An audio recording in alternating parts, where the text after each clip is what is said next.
اعوذ باللہ من الشیطان الرجیم بسم اللہ الرحمن الرحیم۔ تمام دوستوں کو السلام علیکم۔ امید کرتا ہوں کہ سارے دوست خیریت سے ہوں گے۔ میں ہوں حکیم احتشام اور آپ دیکھ رہے ہیں میرا یوٹیوب چینل الشفا طب یونانی۔ آج میں میرے بھائی آپ کی خدمت میں احتلام کے حوالے سے ڈسکس کرنے والا ہوں، اور کئی میرے دوستوں نے مجھے کمنٹ میں کہا کہ حکیم بھائی جو احتلام کا مسئلہ ہے وہ ہمیں بہت زیادہ ہے، اس کے حوالے سے آپ ہمیں آگاہ کریں، اس کے اوپر ویڈیو بنائیں۔ نمبر 1 پہ میرا بھائی یہ بات میری ذہن نشین کر لیں، احتلام ہونا کوئی مرض نہیں ہے۔ اگر آپ کو احتلام نہیں ہو رہا تو یہ مرض ہے۔ احتلام اگر آپ کو نہیں ہو رہا تو آپ کے چہرے کے اوپر جو ہے دانے وغیرہ بن جاتے ہیں، اور آپ کا جو پیٹ ہے وہ بہت ڈسٹرب ہو جاتا ہے، سستی وغیرہ ایسی آ جاتی ہے جسم کے اوپر، آپ کا جو مائنڈ ہے وہ مطلب کہ ریلیکس نہیں ہوتا۔ اور دوسرے نمبر پہ احتلام ہونا چاہیے یا نہیں، کئی دوست احباب کو یہ نہیں پتہ ہے کہ احتلام ہونا چاہیے یا نہیں۔ مطلب کہنے کا میرا یہ ہے کہ احتلام ہونا چاہیے اور کتنی بار ہونا چاہیے عام نارمل انسان کو۔ میرے بھائی اگر آپ کو مہینے میں 1 بار احتلام ہوتا ہے تو کوئی ٹینشن کی ضرورت نہیں ہے۔ اگر مہینے میں 2 بار احتلام ہوتا ہے تو آپ کو کوئی ٹینشن کی ضرورت نہیں ہے عام نارمل انسان کو۔ اگر 3 بار بھی احتلام مہینے میں ہوتا ہے تو آپ کو کوئی بیماری نہیں ہے، کوئی ٹینشن کی ضرورت نہیں ہے۔ آپ کا جو مائنڈ ہے یہ سوچ جاتا ہے کہ یار آج مجھے احتلام ہو گیا۔ یار احتلام ہونا کوئی ٹینشن والی بات نہیں ہے، بالکل ہی یہ کوئی مرض نہیں ہے۔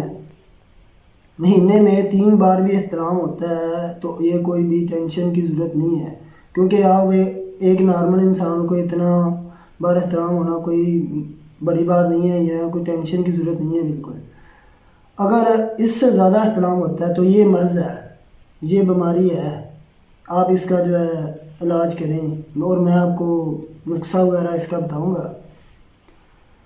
نسخہ بتانے سے پہلے میری آپ لوگوں سے درخواست ہے کہ جو میرے یوٹیوب چینل پہ نئے ہیں وہ میری ویڈیو کو سبسکرائب کریں، لائک کریں اور گھنٹی والے بٹن کو دبا دیں تاکہ میری آنے والی ویڈیو آپ کو ملتی رہے۔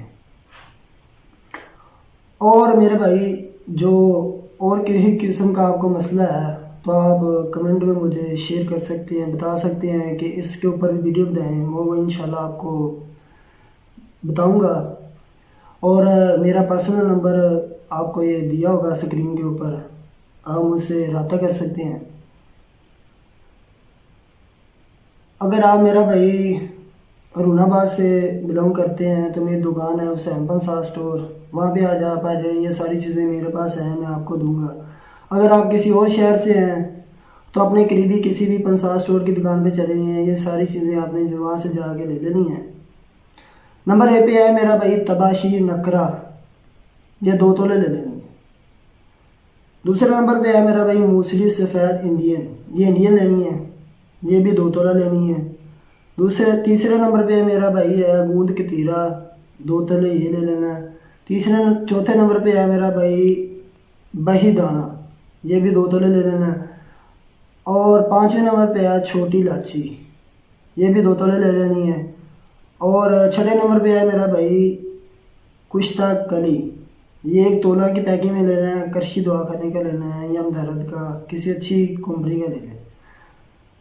اور اس کے جو تاثیر ہے وہ میں آپ کو آگاہ کرتا چلوں، کیونکہ کئی حکیم حضرات جو آپ نے دیکھے ہوں گے وہ نسخہ بتا دیتے ہیں، یہ نہیں بتاتے کہ میرا بھائی اس کی تاثیر کیا ہے اور اس کے فائدے سے آپ کو کیا کیا فائدہ ہوگا اور اس کے کیا نقصانات ہیں، یا چیزیں آپ کو بتا دیتے ہیں کیسے۔ آج میں آپ کو یہ ساری چیزیں بتاؤں گا اور اس کے تاثیر کے حوالے سے بتاؤں گا، اور کس مزاج کے آدمی کو یہ پرفیکٹ رہے گا یا نہیں۔ نمبر 1 پہ میں نے بتایا تباشیر نکرہ، اس کی تاثیر میرا بھائی جو ہوتی ہے نہ یہ ٹھنڈی ہوتی ہے اتنی، یا نہ یہ گرم، بہت دل سے ہوتی ہے۔ اور دوسرے نمبر میں موسلی سفید ہے، یہ میرا بھائی یہ بھی نہ ٹھنڈی ہے اور نہ گرم ہے، یہ آپ کو کوئی نہ آپ کے جسم کو کوئی بھی نقصان نہیں دے گی، یہ آپ کے مادہ منی کو جو ہے گاڑھا کرتی ہے اور احترام وغیرہ کو روکتی ہے، مردانہ کمزوری کے لیے وہ بہت بیسٹ ہے۔ اور